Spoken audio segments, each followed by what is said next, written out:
Hi, welcome to episode 45 of the ChessTDD series. Pardon me if the recording is a little bit different.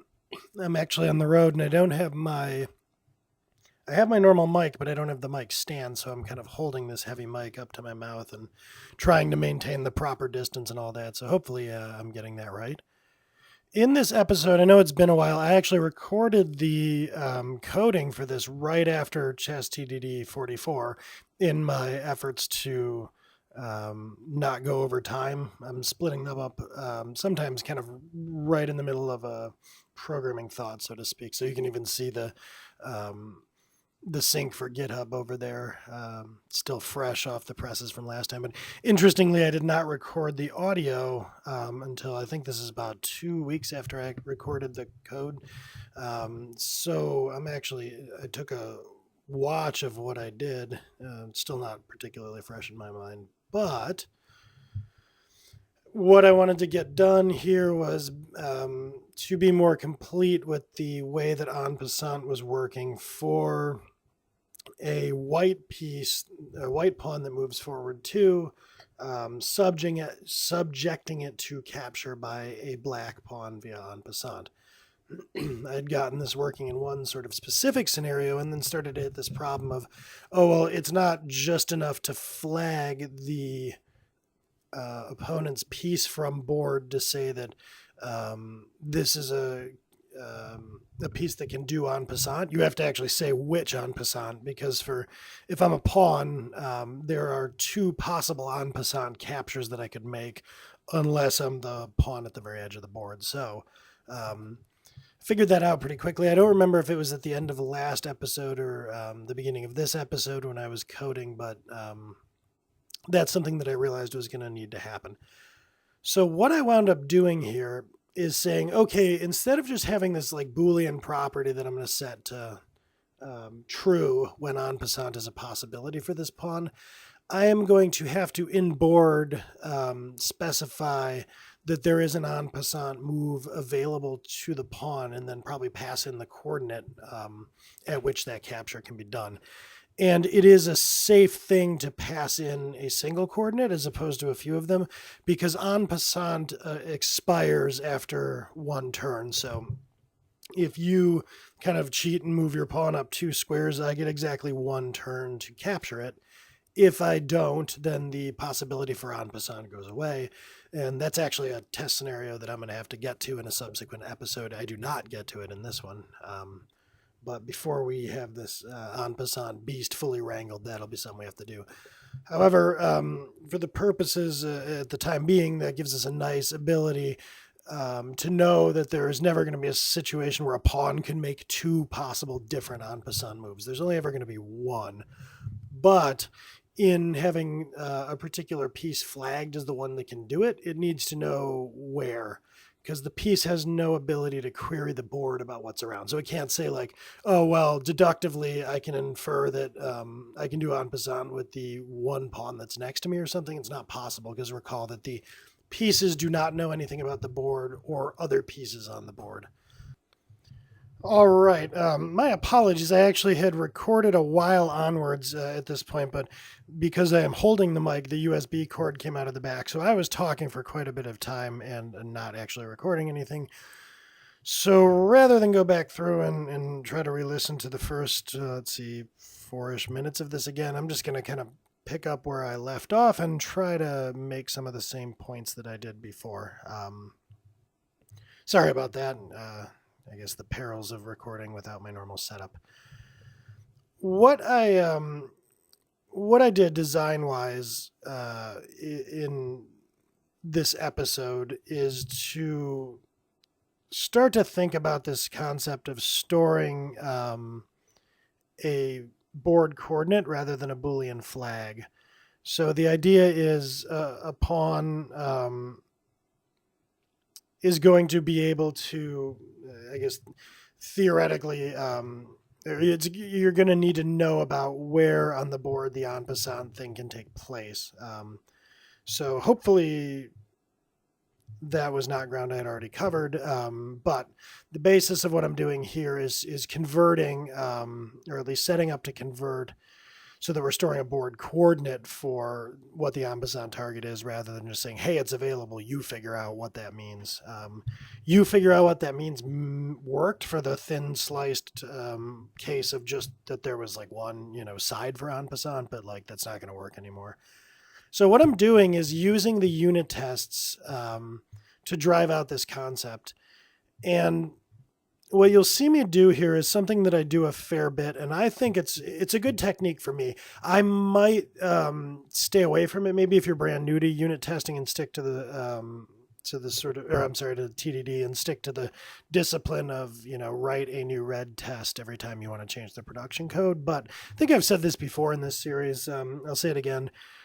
If you have a unit test that's green and you know that you want to make the code base do something else, so you want to express that with a red test, and you know also that the existing test that you have will no longer make sense, i.e. it will go away, I think it's perfectly reasonable to start hacking up that test to be your new red test. So rather than writing a new red test, you can take a green test, modify it until it's red, and then make that red test pass.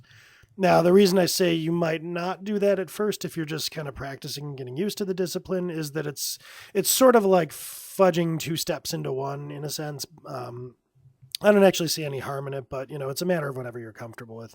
For me, I think that's a perfectly valid way not to, I guess, waste time on ceremony because, hey, I know I'm going to delete this test anyway. So if the test in terms of like setup is mostly what I want, then why not just, say change the assert or what have you? That seems to make sense. So that's what you're seeing me do here. I'm taking these tests that no longer make sense because they're setting this flag, and I'm going to start kind of mangling one. Now, a thing to note that I'm doing here is you're going to want to be careful if you have multiple tests. Like in this case, I have multiple tests referring to the flag. That's why you didn't necessarily see me in one fell swoop put in the new implementation and delete the flag. I didn't want, if I could avoid, to have like multiple red tests going at the same time. So now that I got that first test that I had modified to pass, I'm in here now doing my refactoring, or I should say it's not exactly refactoring. I'm doing implementing this change with respect to the other test as well now. So I have this concept now of can perform en passant on. So what I'm checking in this is non-capture allowed method that I had been, looking just for this Boolean flag, but now I want to check specifically that I can perform en passant in the context of this move that's being passed in, rather than just like checking to see if it's available, which, obviously isn't going to work. That's kind of where things wrapped up last episode, if memory serves, which it might not because it was a while ago, as I mentioned. So now I'm getting back to this acceptance scenario. And I'm seeing that because of the changes going on here, there's something wrong. Something's going wrong in this acceptance scenario. I'll give you a little bit of a spoiler. Most of the rest of this episode, and my apologies for this, is me really kind of floundering and struggling with implementations and debugging and everything else. I don't remember if I was tired when I recorded this or exactly what the deal was, but as I've said so frequently in this series, I'm not cleaning anything up. You're kind of watching me scratch my head and not really understand very well what's going on. In one case, and I believe it was this one, I think, no, I don't remember. One case I was like doing something dumb in one of the unit tests and I couldn't figure it out. The common thread is that whatever it is, I'm doing something dumb somewhere. But now what you're seeing is kind of my debugging process, which can be a little bit whipsaw. Oh, I see. There's a failing acceptance test and unit test. And I believe I said well, let me go look at this unit test. If I can figure out what's wrong with the unit test, that'll probably lead me back to what's wrong with the acceptance test. It turns out that's not so much the case. What had happened here was that in the unit test, by driving this change in design through that first unit test and then just kind of getting the second one to go green as part of getting away from the Boolean flag refactoring, I had stupidly neglected to change the setup for the unit test in the way it needed to be changed. So what I believe is happening here is, let's see, I am moving a piece from 1, 2 to 1, 4. Then I'm calling get piece at 1, 3 where there is no piece. And what's happening is in line 39 there with the X, there is no piece, so that piece variable is null. Therefore, my unit test is throwing an exception because I'm dereferencing null right there in the unit test. So this is a good learning point. As you'll watch me flail at this and debug, just worth mentioning. It can be, if you have a red test and you're kind of looking at your implementation, nothing really makes sense. Remember that you can always make mistakes just as easily in your test code as in your production code.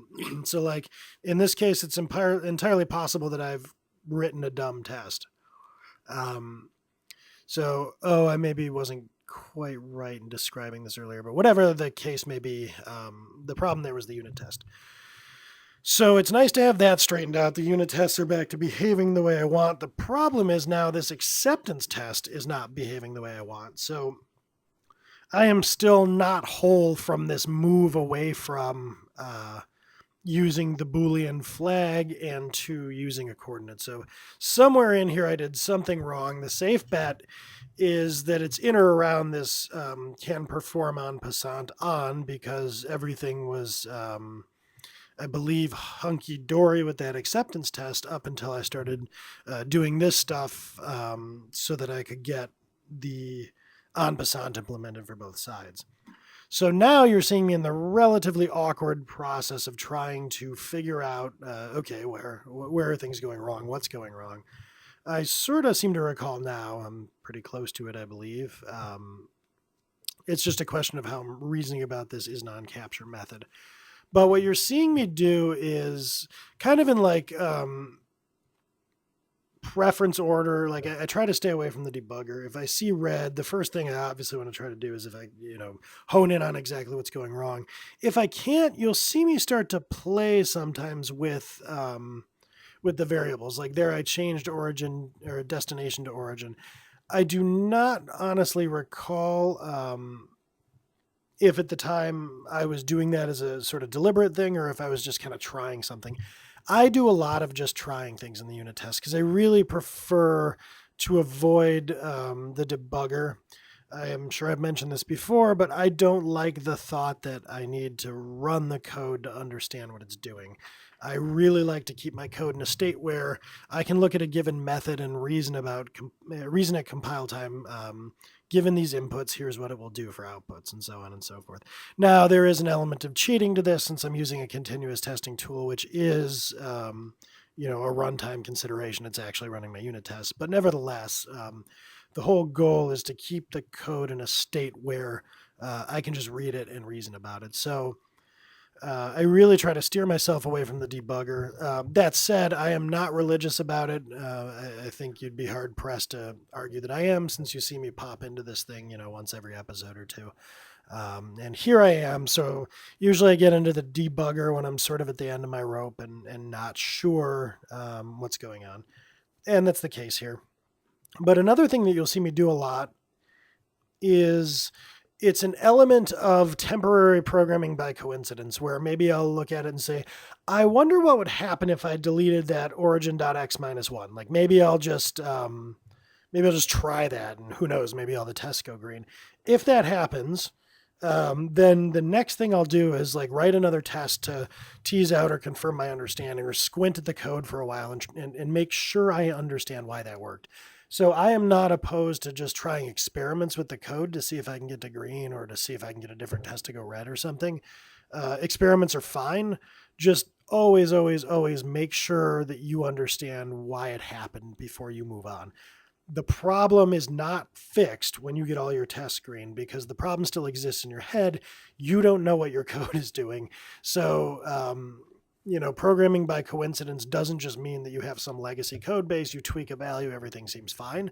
You are programming by coincidence if your test suite is all green and you don't know why, or why the thing you did made it green.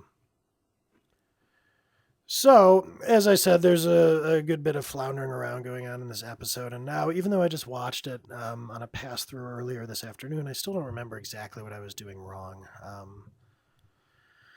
I know it was something in this line here. Some mistake I was making.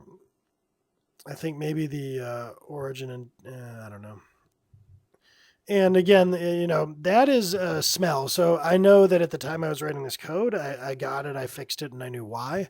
But here it is 2 or 3 weeks later, and I'm looking at this code and I can't remember what the problem is. And if I'm being as purist as I like to be, or if, I were coaching a team that, this other version of me were on, what I would say is, if you go away for 2 weeks and then you come back and sit down to a code base and you're going through it and you can't really tell what's doing what or why, you have an opportunity to improve that code, to make it more readable, to make it read more like prose. And I certainly have this opportunity here. The code is compact. I am not building up a lot of cruft in too many methods, although towards the end of this one, things get a little nasty. So I am generally writing what would be described as clean code, and yet there is room for improvement because however nice the names I give these variables and everything else, I'm sitting here looking at this block of code and I can't just on inspection tell what might be wrong. And it's hard for me to say exactly what's going on. So is non-capture allowed? This is getting to be a sort of dense concept. So for pawn, is it a vertical move by 1? Or is it a special pawn first move? Or is it en passant? Like, okay, I kind of get that. There, you can see it went green. I think what it all came down to was I was not categorizing what was going on properly with the right combination of the origin and destination, because there is a weirdness to the perform en passant. On is not like a normal pawn move. So great. We're green here in these acceptance test scenarios, or at least we were. So what comes next? Now I'm going to put into place an acceptance test scenario for the thing I was actually like slamming all this infrastructure in for, which is I want to write this acceptance test scenario to confirm what I had started with unit tests for, which is I should be able to do an en passant where this black pawn is performing en passant to its left before it was only to its right. So I was expecting that to work and it didn't. Story of my life. And what I see is that there is another null reference exception going on. And in the remaining 3 minutes of this video or so, I can tell you that what happens is this move piece method is about to get a whole lot more complicated. So you can see a problem here immediately, which is I have baked in here this concept of x plus 1, which means that we're talking about an en passant move that's going on to the right of the white pawn. And now we're going to also need to have a version that handles to the left of the white pawn, which is the case we just wrote the acceptance test for. So I figure no problem, and that's merciful since I wanted to try to wrap this video up in the next minute or so. And so I write the logic for this, and I get rid of the cast. At least I'm using a soft cast up there, which I can't fool anyone. That's still a cast that I don't like, but it's at least not that hard cast, which I like even less. I'm doing this because theoretically, so there's kind of the rule of thumb that I always abided by in C# was if you're going to use as versus a sort of traditional cast, use as in cases where theoretically it would be all right if it were null, and use the hard cast when it wouldn't. And actually I see that I probably just baked in a mistake there because I have that is pawn check already. So it's not okay if somehow it's not a pawn now. Anyway, all can be fixed later, and my ultimate goal will be to see if I can maybe get away from the casting in the first place. So I think you can see where I'm going with this, which is to say, okay, so we've got this concept of piece to the right, and then we want a concept of piece to the left to handle both. Great, everything should be green, except it's not. Why is it not? Well, luckily it didn't take me too long to figure this one out, because with x minus 1, there's probably a few unit tests that are breaking here when we're in the leftmost column of the chessboard. So what I really need here is to say, okay, so this destination.x minus 1, is this even like an actual coordinate on the board in the first place? Then if it is, go do the rest of this stuff and check for the piece, see if it's null, and then set the can perform en passant flag. So all of this is, getting a little nasty here in this move piece method. And I think this is going to need to be factored out. In fact, I actually make a note. So it's going to go green here. This is the right thing to do. Now, there's all kinds of problems. Alarm bells going off, and we are by no means done here because it's also possible to go off the board to the right. We're not writing any acceptance tests or what have you that are on the far right of the board. So if it can go off to the left, it can go off to the right. We need a symmetrical check. This method's also getting pretty brutal. I've got conditionals nested 3 deep. When I consider a method to be finished, my maximum is 1. And in fact, I only really ever like there to be a single control flow statement in a method. So we're going to need to extract some methods out of this growing beast here. But I think we might also even look at, is there another class hiding in this method, especially if it's going to grow a little more? So stay tuned for all of that on upcoming episodes. I'm a little over my time here anyway, so you can see me rushing over to the window to commit this code and sync it on up with master on GitHub. So you can go check it out there, and hopefully I'll get some chances to do a little more in the next couple weeks. So I will see you next time. Thanks for watching.